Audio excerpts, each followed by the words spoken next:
Good morning to all student. मैं नीतीश कुमार आज आप लोगों को फिनॉल का एक निम्न रिएक्शन पढ़ाने वाला हूं जिसका नाम है कोल्वेज रिएक्शन या कोल्वेज स्किन रिएक्शन बोलते हैं। इससे आपको फिनॉल से आपको ऑर्थोसैलिसिलिक एसिड और पैरासैलिसिलिक एसिड का फॉर्मेशन होगा। इसके पहले हम लोग रीमा-डायमंड रिएक्शन में देखे हैं कि फिनॉल से सैलिसिल्डिहाइड ऑर्थो और पैरा मिलते हैं और ये इसमें उससे ऑक्सीडाइज फॉर्म मिलेगा ऑर्थोसैलिसिलिक एसिड एंड पैरासैलिसिलिक एसिड। ओके, तो ये कोल्वेज स्किन रिएक्शन में इसकी स्टार्टिंग रिएक्टेंट होता है फिनॉल। ओके, और इससे हम लोगों को ऑर्थोसैलिसिलिक एसिड एंड पैरासैलिसिलिक एसिड बनेगा। यहाँ पर ऑर्थो पोजीशन पर कार्बोक्सिलिक ग्रुप लगा दें, इसका नाम हो जाएगा ऑर्थोसैलिसिलिक एसिड।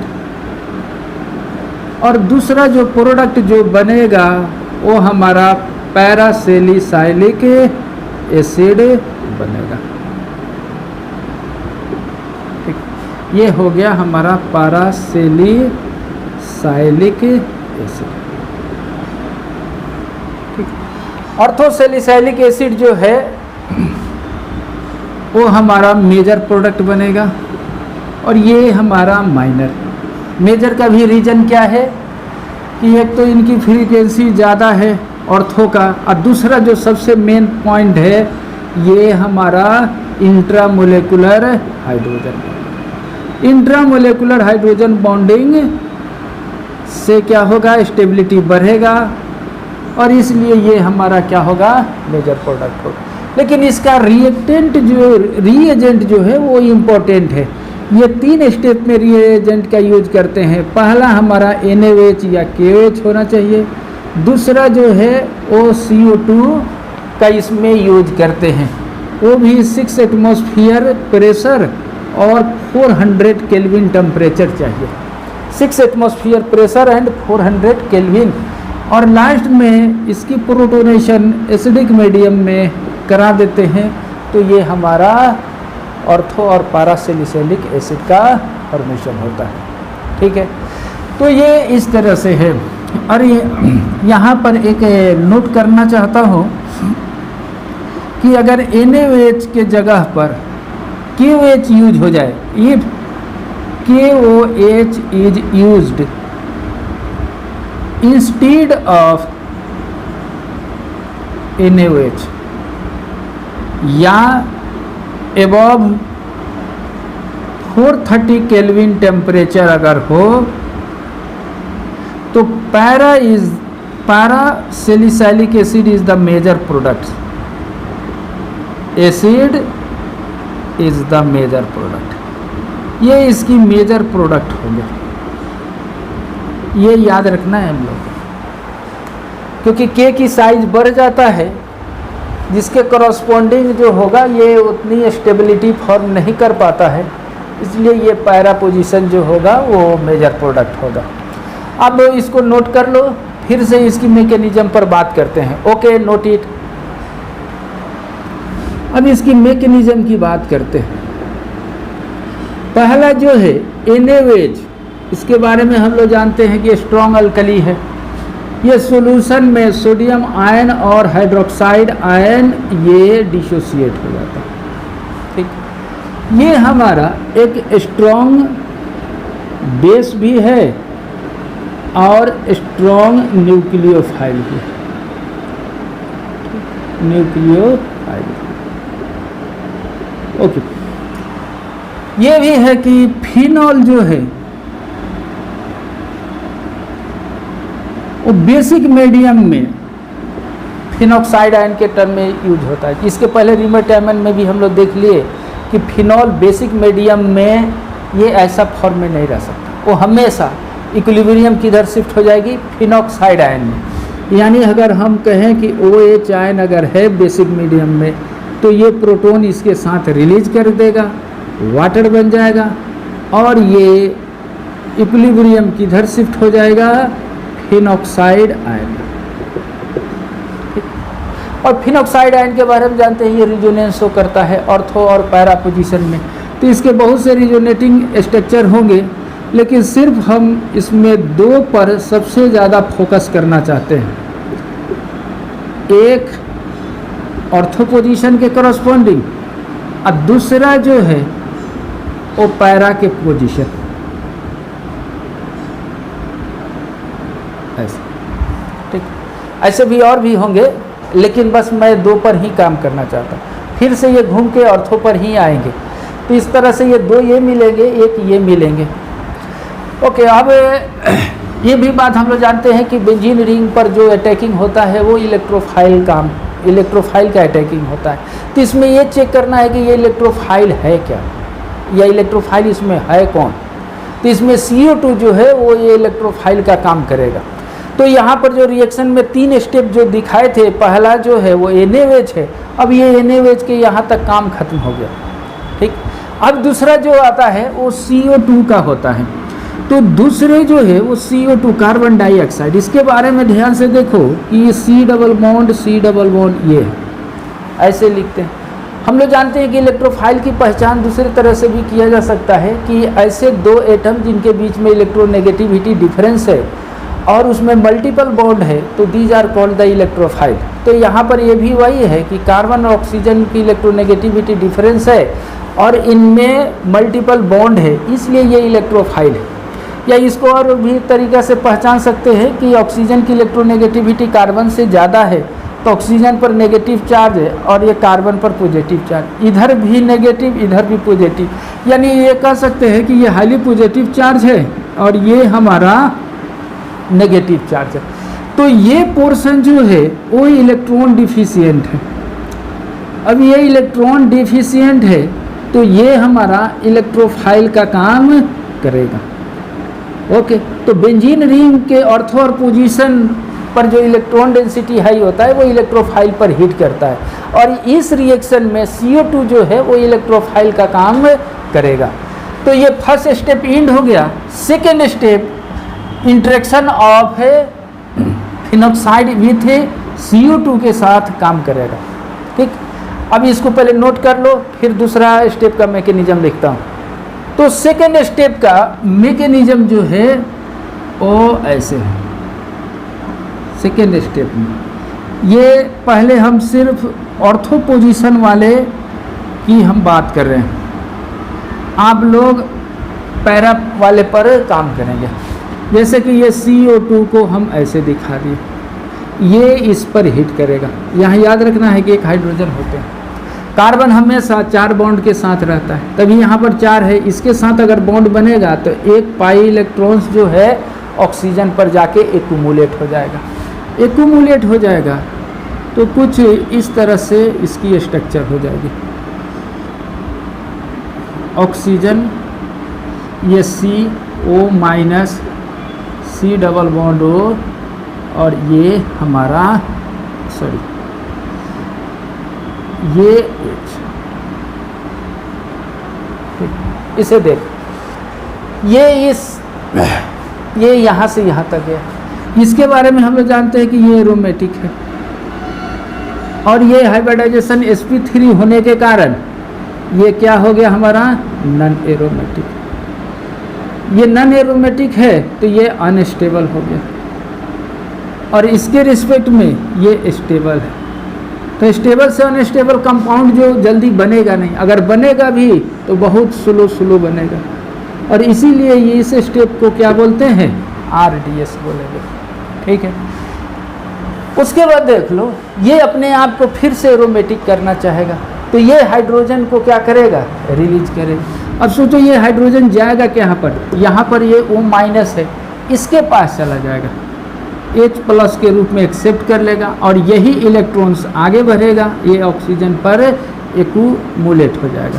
यानी अब ये कुछ ऐसा दिखेगा, ये ऑक्सीजन पर नेगेटिव चार्ज, ये पाई बॉन्ड जैसा है वैसे ही रहेगा, और C डबल बॉन्ड OH।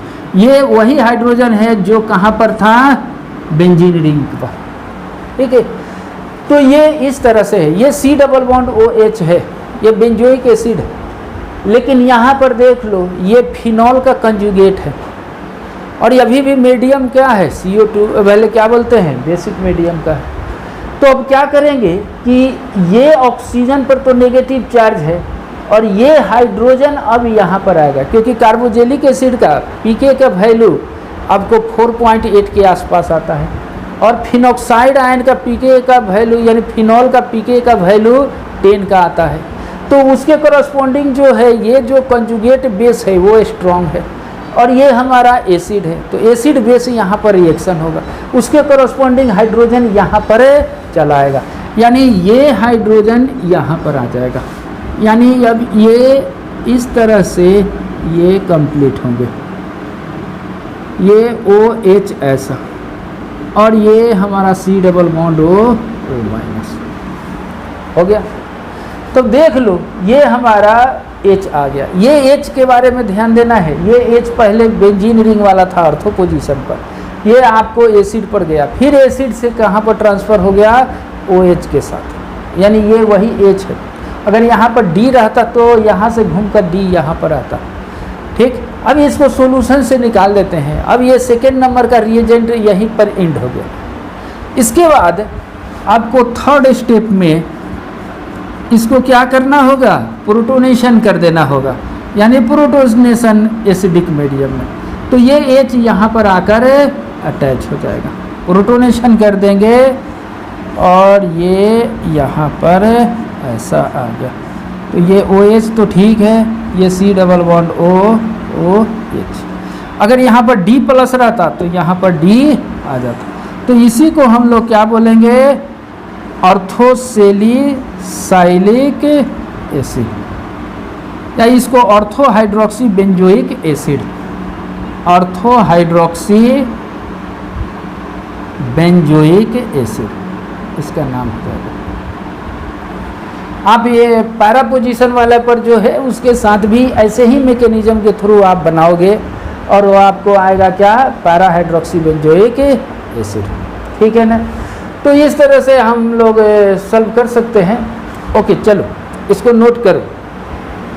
अगर सपोज करो कि इस तरह के हम लोगों के पास कोई स्पेसीज है, ये फिनॉल है, कोलवेज रिएक्शन की तरह NaOH यहाँ पर भी लिखा है, लेकिन CO2 के जगह पर CCl4 अल्कली लिखा है और तीसरा जो है वो प्रोटोनेशन वाटर है। यानी पहला और तीसरा तो हमारा कोलवेज के जैसा ही दिया है, लेकिन यहाँ पर CO2 के जगह पर CCl4 अल्कली दिया है। तो क्या ये इसका प्रोडक्ट ऑर्थोसेलिसाइलिक और पैरासेलिसाइलिक एसिड बनेगा कि दूसरा बनेगा? तो पहले हम लोग बात करते हैं कि ये है क्या, CCl4 और अल्कली।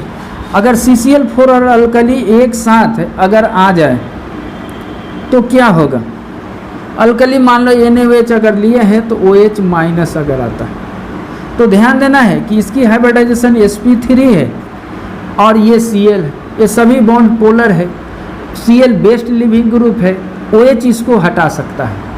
यानी अगर ये एक्सिस में अगर है तो इस तरह से ये चारों Cl को रिप्लेस करके यहाँ पर OH लगा सकता है। हम लोग जानते हैं कि एक कार्बन पर 2 OH अनस्टेबल है, यहाँ पर तो 4 है, तो ये पूरा अनस्टेबल है। स्टेबल क्या होगा कि एक का हाइड्रोजन और दूसरे का OH मिलकर वाटर निकाल देगा, इसका OH इसका H मिलकर ये निकल जाएगा, तो ये कार्बन ऑक्सीजन और ये कार्बन और ऑक्सीजन बच जाएगा। यानी यूँ कहें कि ये भी CO2 बनेगा। तो डायरेक्ट तो CO2 इसमें नहीं दिया है, लेकिन ये हमारा सोर्स है CO2 का। ये क्या हो गया, सोर्स ऑफ है CO2। और जब सोर्स ऑफ CO2 है तो फिर वही प्रोडक्ट बनेगा।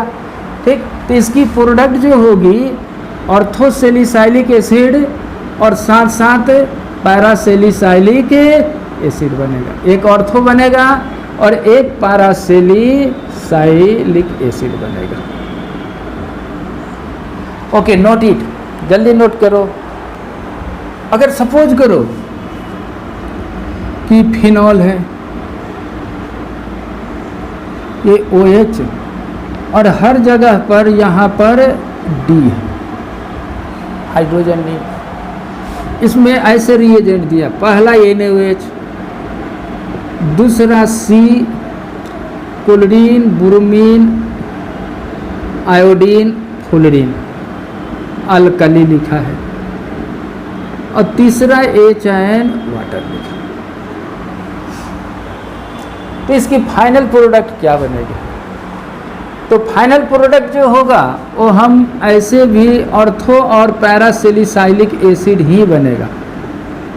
लेकिन यहाँ पर देखो ये OH, लेकिन याद रखो कि ये D कहाँ पर जाता है? यहाँ पर। तो ये हाइड्रोजन ना आकर क्या होगा? D, और बाकी जो D जो है वो IGTs रहेंगे। ऐसा नहीं कि यहाँ पर सबको ऐड कर दो, एक ही जगह पर ये आंसर आता है। तो ये D बचे रहेंगे और ये ऐसा आ जाएगा। ठीक, अब ये ऐसा क्यों? क्योंकि अभी हम लोगों ने देखा कि ये 2 नंबर का जो है फ्लोरीन क्लोरीन ब्रोमीन और आयोडीन, ठीक है ना, ये फ्लोरीन है, ये क्लोरीन है, ये ब्रोमीन है और ये हमारा आयोडीन। ये OH जो है वो सबको रिप्लेस कर देगा। रिप्लेस करके ये 4 OH ग्रुप ऐसा आ जाएगा। फिर से ये अनस्टेबल, और ये 2 CO2 निकलेगा, सॉरी 2 वाटर निकलेगा, और ये हमारा CO2 का फॉर्मेशन। और CO2 बन गया तो इलेक्ट्रोफाइल है। और पूरे मैकेनिज्म में आप देखे हुए कि ये D पहले एसिड पर जाएगा, फिर ये ऑक्साइड अल्कोक्साइड फेनॉक्साइड वाले पर आएगा, और ये हाइड्रोजन प्रोटोनेशन के थ्रू है। तो यहाँ पर ये चीज़ बताना चाहता हूँ कि ये D जो आता है फ्रॉम बेंजीन, ये बेंजीन से, और ये जो H आता है वो लास्ट वाले प्रोटोनेटेड एसिड से। यानी थर्ड स्टेप में जो प्रोटोनेशन किया जाता है वो इससे आता है। ये ही आपको याद रखना है, ठीक है ना। अगर यहीं पर D+ वाटर दिया रहता तो यहाँ पर भी क्या हो जाता है? D आता। पहले इसको नोट करते हैं। अगर कुछ ऐसा है, मान लो ये फिनॉल है OH, दिस NH2, यहाँ पर D, ठीक। अगर ये ऐसा है 1 NaOH, दूसरा CO2 plus CO2 6 atmosphere 400 kelvin, तीसरा HN वाटर। अगर ये ऐसा दे दें NaOH, या इसको ऐसे NaOH प्लस CHCl3,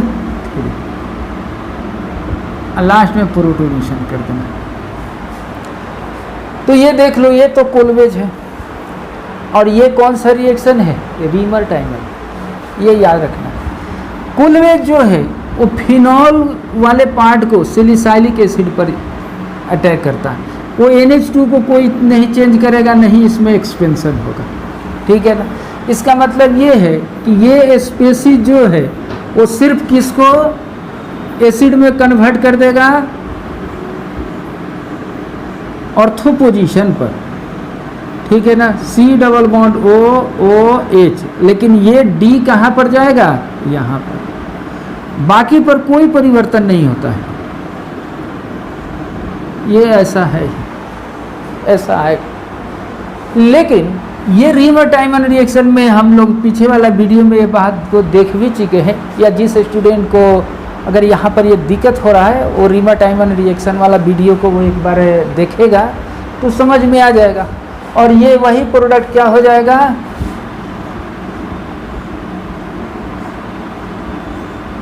ये OH वही रहेगा, लेकिन अल्डिहाइड में ये जो हाइड्रोजन के जगह पर क्या आएगा? D। ये आइसोसाइनाइड में कन्वर्ट हो जाएगा, और ये हमारा रिंग एक्सपेंड हो जाएगा, ठीक है। और ये इस तरह से हमारा क्या बनेगा? Cl बनेगा, ठीक। तो ये प्रोडक्ट हम लोगों को बनेगा। तो रीमर टाइमर रिएक्शन और कोल्वेज में बहुत सिमिलरिटी है। ठीक, पहले इसको नोट करो।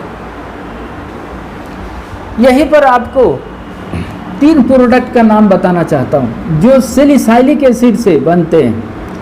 सैलिसाइलिक एसिड के कॉरस्पॉन्डिंग 3 प्रोडक्ट बनने वाले हैं। एक का नाम है सलोल, दूसरा जो है आयल ऑफ विंटरग्रीन, और तीसरा जो है एस्प्रीन।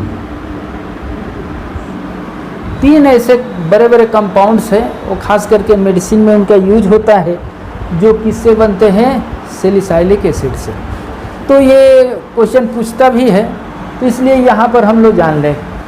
पहले इसको लिखने के पहले हम लोग बात करते हैं एस्टरीफिकेशन का। आगे वाले वीडियो में हम लोग पढ़ने वाले हैं, लेकिन थोड़ा सा यहाँ पर जान लो। एस्टरीफिकेशन में एसिड और अल्कोहल आपस में रिएक्ट करते हैं तो ईस्टर और वाटर बनाता है, और इस रिएक्शन को एस्टरीफिकेशन बोलते हैं। ठीक, जैसे कहीं पर ऐसा लिखा है RC⋯OH और R-OH, तो यहाँ पर अल्कोहल का OH और एसिड का H कंबाइन होकर ये RC⋯OR' लिखते हैं। ये ईस्टर है और वाटर बना। इसका नेमिंग जो होता है वो इससे करते हैं। तो ये R' को अल्काइल, इसको अल्केनोएट पढ़ेंगे। पहले अल्काइल ये इससे रिलेटेड है, और ये अल्कानोएट ऐसे पढ़ते हैं। लास्ट में सफिक्स जो है वो एट आता है, वो ईस्टर का। ठीक, तो ये सलोल और आपको आयल ऑफ विंटरग्रीन, ये दोनों जो है वो ईस्टर है। ठीक, इसी चीज़ के बारे में बताना चाहता हूँ। ये उतना भी नोट करने के लिए इम्पोर्टेंट नहीं है। पहले ये मेन रिएक्शन देखो। यहाँ पर सलोल का फॉर्मेशन के लिए ये वही सैलिसाइलिक एसिड है। ठीक, ये कार्बोजेलिक एसिड है, और इसकी रिएक्शन फिनॉल से कराते हैं, OH। तभी हम लोगों ने देखा कि एसिड और अल्कोहल आपस में कंबाइन होते हैं, तो अल्कोहल का OH, एसिड का H आपस में कंबाइन होकर वाटर निकाल लेते हैं, और ये इससे आकर अटैच हो जाता है। अटैच होकर कुछ ऐसे कंपाउंड बनाएंगे। ये OH, C⋯O, और ये हमारा फिनाइल ग्रुप। अब इसका नाम क्या हो जाएगा, फिनाइल बेंजोइक एसिड का से बनेगा तो बेंजोएट, तो इसका नाम हो गया फिनाइल बेंजोएट, और इसी को हम लोग सलोल बोलते हैं। इसको हम लोग क्या नाम देते हैं, सलोल है। और ये एक मेडिसिन के काम में आता है, इंटरनल एंटीसेप्टिक है, इंटरनल एंटीसेप्टिक में काम करेगा। तो पहले इसको लिखो। ठीक, लिखेंगे तो अगर हम यही ऑर्थोसैलिसाइलिक एसिड को मिथाइल अल्कोहल से रिएक्शन करा दें, उसमें जो फिनॉल के जगह पर क्या कर दें, मिथाइल अल्कोहल से, तो अभी हम लोग बात किए कि मिथाइल का OH और इसका H निकाल दें, और ये ऑक्सीजन मिथाइल ग्रुप से अटैच हो जाएगा। तो क्या बन जाएगा, ये OH, ये C⋯O, ये भी C⋯OR के जैसा है ना, ये भी ईस्टर है। इसको क्या पढ़ेंगे, मिथाइल बेंजोएट। इसका नाम क्या है, मिथाइल बेंजोएट। अब मिथाइल बेंजोएट का ही नाम है oil of wintergreen, oil of wintergreen. Oil of wintergreen को जो आयोडेक्स में जो परफ्यूम यूज किया जाता है वो वही है। ठीक है ना, परफ्यूम यूज्ड इन आयोडेक्स। तो ये याद रखना है ये लेवल 1 के क्वेश्चन आते हैं कि आइल ऑफ विंटर ग्रीन का नेम क्या है या स्ट्रक्चर आइडेंटिफिकेशन करना क्या है। ओके, पहले इसको नोट करो। एक और है एस्प्रीन, ये हमारा फिनॉल और ये एसिड, इसका रिएक्शन हम लोग कराते हैं एसिटिक एनहाइड्राइड से, OC double bond O CH3। तो एसिटिक एनहाइड्राइड से ये पार्ट रिएक्ट नहीं करता है, ये पार्ट रिएक्ट करता है, ठीक। और ये हमारा ये जो है ये H और इनसे ये कंबाइन हो जाता है, ठीक। ये इससे कंबाइन होकर चला जाता है, या यूं कहें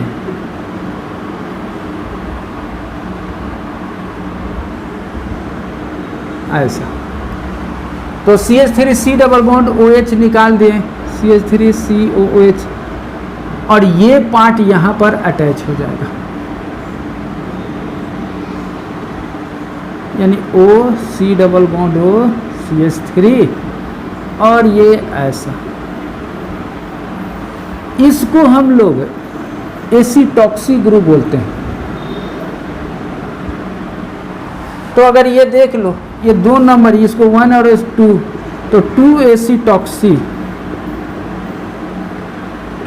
बेंजोइक एसिड,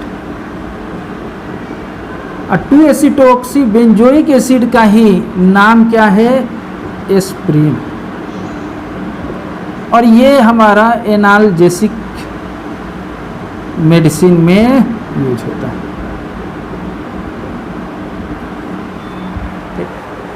तो ये रहा कुछ हमारा कोल्वेज स्किन रिएक्शन से रिलेटेड ये टर्म।